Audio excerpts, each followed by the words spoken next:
ഗൾഫിൽ നിന്ന് വരാന്ന് പറഞ്ഞാൽ നമ്മൾ പെട്ടി തുറക്കാൻ കാത്തിരിക്കുന്ന പോലെ നാട്ടിൽ നിന്ന് തിരിച്ചു പോകുമ്പോൾ അവിടെയുണ്ട് ഇത്രയും പെട്ടി തുറക്കാൻ കാത്തിരിക്കുന്നത്. അപ്പോൾ നമുക്കിന്ന് പെട്ടിയിൽ എന്തൊക്കെയുണ്ടെന്ന് കണ്ടാലോ.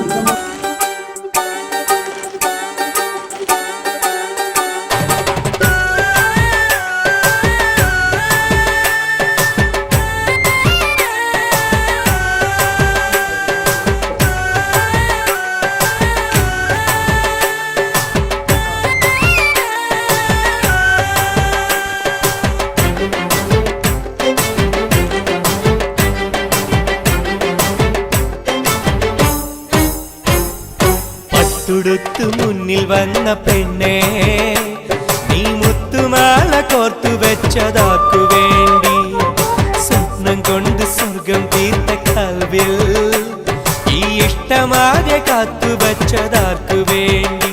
ചൊല്ല് റജില, എന്റെ റജില, ചൊല്ല്